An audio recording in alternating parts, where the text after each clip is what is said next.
वैनगंगा नदीचा मनाला भुरळ घालणारा किनारा आणि ह्या किनाऱ्यालगतचा रांझी हा गणेश विदर्भाची काशी म्हणून ओळखल्या जाणाऱ्या पवनी शहरातील अतिशय प्राचीन अशा विठ्ठल गुजरी वार्डातील भागात वैनगंगा नदीच्या काठावर वसलेलं हे एक गणपतीचं मंदिर। घोडेघाट या नावानं प्रसिद्ध अशा घाटावर रांझीचा गणपती ओळखला जातो आणि त्याचंच हे प्राचीन मंदिर श्रीमंत भाऊसाहेब काळीकर यांच्या मालकीचं मंदिर असून या ठिकाणी रांझी म्हणजेच करक किंवा बांबू या वृक्षाच्या वनामध्ये या मंदिराची स्थापना असल्यानं त्याला रांझीचा गणेश म्हणून ओळखलं जातं अशी आख्यायिका आहे।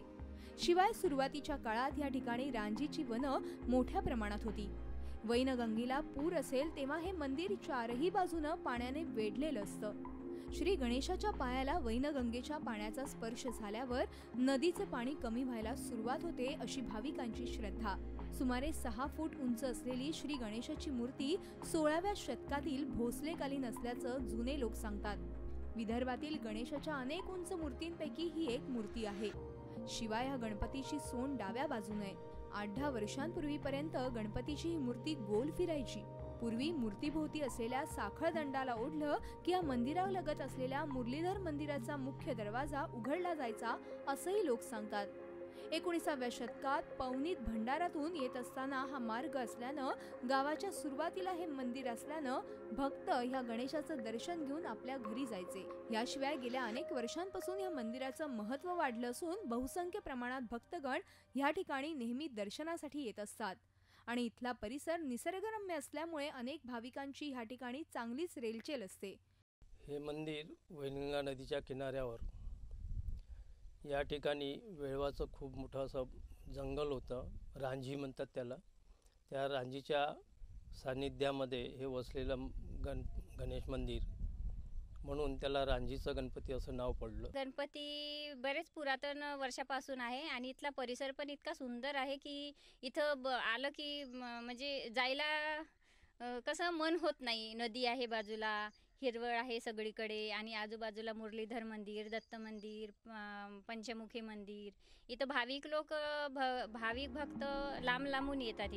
श्रीमंत भाऊसाहेब काळीकर यांच्या मालकीचं हे मंदिर आहे। दर चतुर्थीच्या दिवशी इथे भक्तांची रीघ असते। गणेशोत्सवाच्या काळात मंदिर परिसरात सजावटही केली जाते आणि गणेशाला चांदीचा मुकुट आणि इतर आभूषणं परिधान केली जातात। सकाळी आरती झाली का थोडंसं ते चिरंजी वगैरे खोबरा वगैरे त्याची प्रसाद वाटतो आणि सायंकाळी दिवसभर कोणी काही कार्यक्रम भजन पूजन ते चालू राहतात आणि नंतर सायंकाळी महाप्रसाद आरती झाली का महाप्रसाद वाटतो। इथे आल्यावर चांगलं वाटते, गणपतीचं दर्शन घेतल्याशिवाय प्रसन्न वाटते घेतल्यावर आणि जे काही आपली इच्छा असली ते पूर्ण होते। मनातून जर इच्छा तिथे हे केलं तर पूर्ण होते। दर गुरुवारी या मंदिरात आरतीसह विविध कार्यक्रम सुद्धा आयोजित करण्यात येतात। नागपूर, भंडारा, चंद्रपूर इत्यादी नजीकच्या जिल्ह्यातील भक्त इथे नियमित दर्शनासाठी येतात आणि गणेशाचं विराट रूप पाहून प्रसन्न होतात। तर ह्या ठिकाणी आता सभामंडप बांधकाम करण्याचा भक्तांचा मानस आहे। या गणपती मंदिराकडे जाणारा रस्ता अतिशय सखल उताराचा आणि अरुंद असला तरी भाविक मोठ्या श्रद्धेनं गणेशाच्या दर्शनासाठी येतात। माधव चंदनकर सह bureau report, Zee media, Bhandara.